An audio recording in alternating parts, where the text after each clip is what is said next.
और आज हम बात करेंगे कोरोना वायरस महामारी की। पूरी दुनिया भर में, भारत में और उत्तर प्रदेश में क्या हो रहा है, एक मैं आपको ब्रीफ दूंगा और फिर आज मेरे पास बहुत ही एक्सपर्ट डॉक्टर्स परामर्श और एक्सपर्ट्स का पैनल आमंत्रित किया है मैंने। उनके जरिए इस डिबेट को हम आगे बढ़ाएंगे।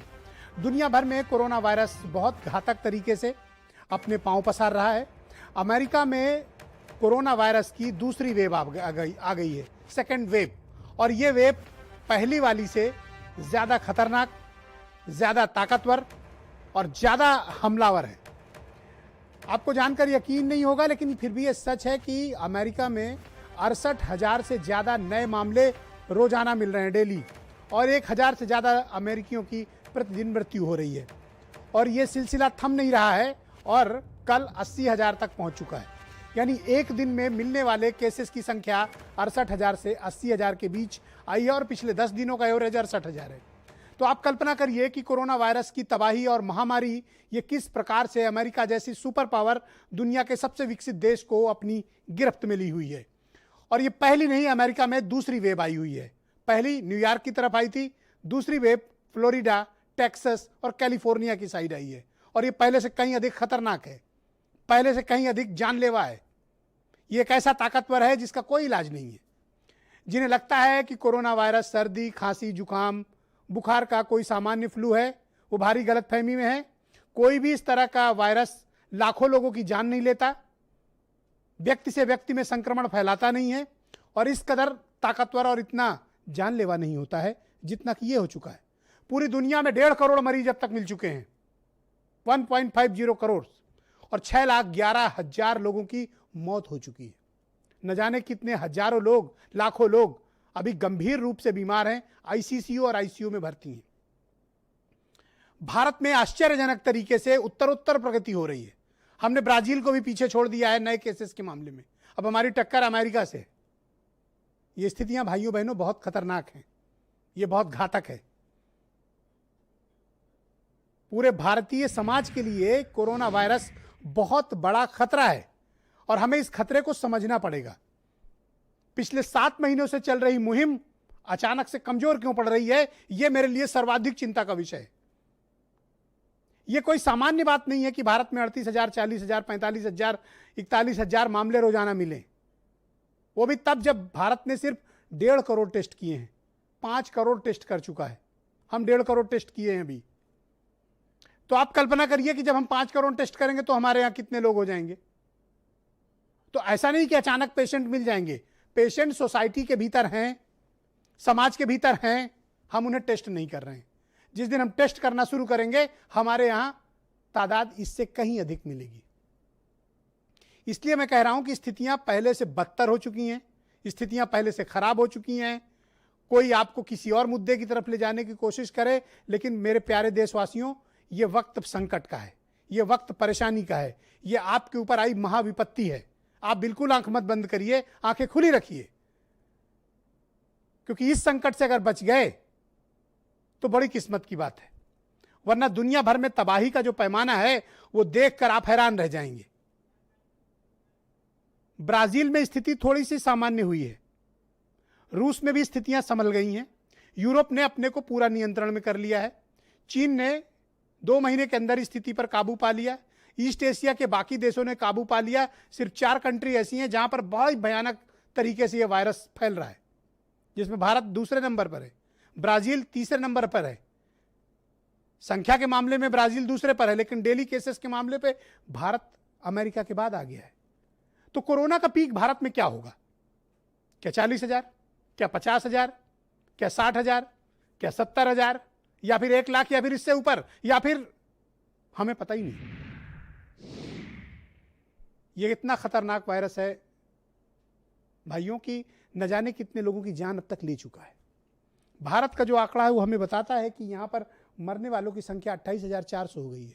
आपके लिए ये आंकड़ा होगा 28,400, लेकिन मेरे लिए ये किसी के पिता हैं, किसी का पति है, किसी की पत्नी है, किसी का बेटा है, किसी का भाई है, किसी का रिश्तेदार है और किसी के बहुत खास दोस्त हैं।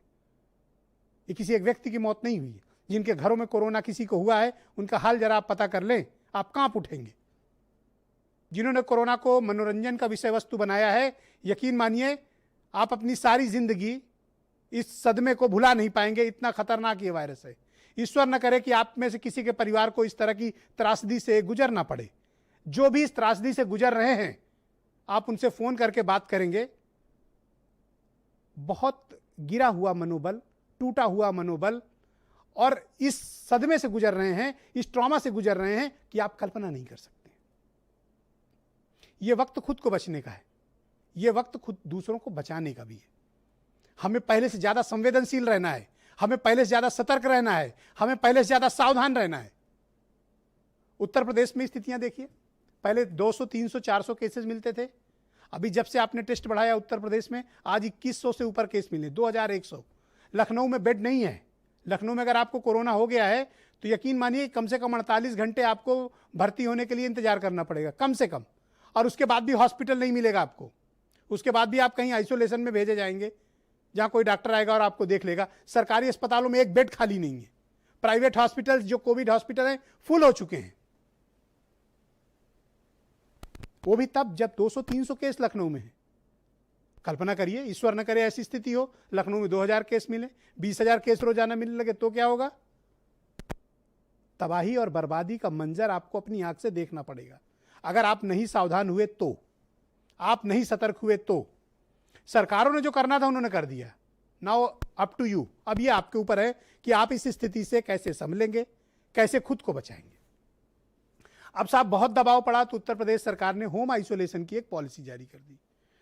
पॉलिसी में खैर तमाम विसंगतियां हैं, पर इस बात के चलिए स्वागत किया जाना चाहिए कि एक होम आइसोलेशन पॉलिसी दी, ताकि उस ट्रॉमा से न गुजरना पड़े कि एम्बुलेंस आएगी, जबरदस्ती लेकर जाएगी, किस जगह जाकर फेंक आएगी कुछ नहीं पता, डॉक्टर मिलेगा नहीं मिलेगा, खाना मिल रहा है कि नहीं मिल रहा है किसी को नहीं पता, मरीज का ट्रीटमेंट हो रहा है कि नहीं हो रहा है कोई पूछने वाला नहीं है। स्थितियां आइसोलेशन सेंटर्स में भाइयों बहनों बहुत ज्यादा बदतर हैं, आप कल्पना नहीं कर सकते। और आप ये बिल्कुल मत समझिए कि मैं आपको डरा रहा हूं, मैं आपको हकीकत का आईना दिखा रहा हूं। डरना हो डर जाओ, और ऐसे ही अगर लेना है तो ये भी ले सकते हैं, ये आपके ऊपर है। मेरा काम आपको बताना है हालात क्या है और समझना आपकी जिम्मेदारी। अब देखिए, आज मैं डिबेट पे जा ही रहा था, तब तक यूपी सरकार ने कोविड-19 यानी कोरोना वायरस के रोगियों के डिस्चार्ज की एक नई पॉलिसी जारी कर दी। इस पॉलिसी में जानते हैं क्या कहा गया है कि अगर एक बार आपको कोरोना हो गया और एक हफ्ते तक अगर सिम्टम्स कुछ और नहीं दिखे तो आपको बिना जांच के डिस्चार्ज कर दिया जाएगा। यानी ये सब कुछ आंकड़ों की बाजीगरी है। अधिकारी अपने आंकड़े ठीक कर लेना चाहते हैं ताकि सरकार को, राज्य को किसी तरह की बदनामी से बचाएं। इसकी कीमत भाइयों बहनों आपको चुकानी पड़ेगी। कोरोना कोई क्राइम नहीं है कि आपका डेटा एनसीआरबी के पास जाएगा। कोरोना एक बहुत ही खतरनाक वायरस है जो लोगों की जान ले रहा है, लेकिन अधिकारियों को ये मजाक लग रहा है। और ये पॉलिसीज बना कौन रहे हैं? आईएएस ऑफिसर, जिनको इस फील्ड का कोई भी एक्सपर्टाइजेशन नहीं है, कोई एक्सपर्ट नहीं है वो अपनी फील्ड के, लेकिन वो पॉलिसी बना रहे हैं। कह रहे हैं कि अब हम, अगर आपको लक्षण नहीं है, 7 दिन बाद आपको डिस्चार्ज कर देंगे, जांच भी नहीं करेंगे आपकी कि आप कोरोना है या नहीं है, आपको घर जाइए। ये पॉलिसी अभी थोड़ी देर पहले उत्तर प्रदेश के स्वास्थ्य विभाग ने जारी की है। तो ये तमाम विसंगतियां हैं। एक बयान सुनिए, फिर आज एक बड़ी दिलचस्प डिबेट मैंने आमंत्रित की है। आपके मकान के अंदर अलग कमरा, अलग टॉयलेट होना चाहिए और घर के लोगों के साथ कोई कांटेक्ट नहीं होना चाहिए। उनका जो नंबर हमारे कॉल सेंटर पर भी होगा। हमारा सर्विलेंस टीम, जो निगरानी समिति और अलग लोग जो आते हैं, वो लगातार उनसे संपर्क में रहेंगे और समय समय पर चेक भी करेंगे। अब चंद आईएएस अधिकारियों के इर्द गिर्द घिरे रहते हैं और बड़े बड़े दावे करते हैं। क्या दावा किया था उन्होंने? 1.5 लाख बेड बन चुके हैं यूपी में। तो वो 1.5 लाख बेड कहाँ है कि लोगों को लखनऊ में 200 मरीज मिलने पे बेड नहीं मिल रही है? तो ये बेड क्या टेंट हाउस वाले चारपाई थी जिसके ऊपर चादर डाल दिया गया था, या अब वो बेड मिल नहीं रही हैं?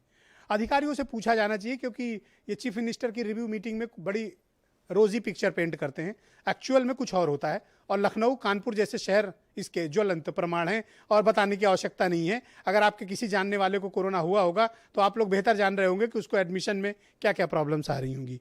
मेरे साथ आज की डिबेट में समीर सिंह भारतीय जनता पार्टी से हैं, जूही सिंह जी समाजवादी पार्टी से हैं, डॉक्टर राकेश कपूर जी मुझे ज्वाइन कर चुके हैं, मेदांता लखनऊ के डायरेक्टर और पीजीआई के डायरेक्टर हैं, लखनऊ के बहुत ही जाने माने चेहरा है। Doctor DK Gupta Felix hospital Noida के डायरेक्टर हैं, अभी मुझे डिबेट में ज्वाइन कर चुके हैं। और श्री केश सिंह जी हैं, मेडिकल सुपरिटेंडेंट हैं कोविड हॉस्पिटल राम मनोहर लोहिया लखनऊ से। और उमा शंकर पांडे जी कांग्रेस से। बहुत स्वागत और बहुत बहुत धन्यवाद। समीर सिंह जी, कार्यक्रम की शुरुआत में आपसे करना चाहता हूँ, आप कैसे हैं? समीर सिंह जी, आपको मेरी आवाज आ रही है? जी, आप मिल रही है जी। मैं आपसे समझना चाहता हूं कि हालात इतने कैसे बिगड़ गए और आप लोगों ने जमीन पर ध्यान क्यों नहीं दिया कि आज लखनऊ में लोगों को बेड तक नसीब नहीं हो रही है? क्यों भाई, ऐसा हुआ क्यों? इतनी समीक्षा बैठकों के बावजूद ऐसा क्यों हुआ? देखिए ब्रजेश जी, ये बात है कहना कि हम गंभीर नहीं है और हमने ध्यान नहीं दिया और लखनऊ में बेड मिल नहीं रहे हैं, ये हमको लगता है मुनासिब नहीं है। देखिए ब्रजेश जी,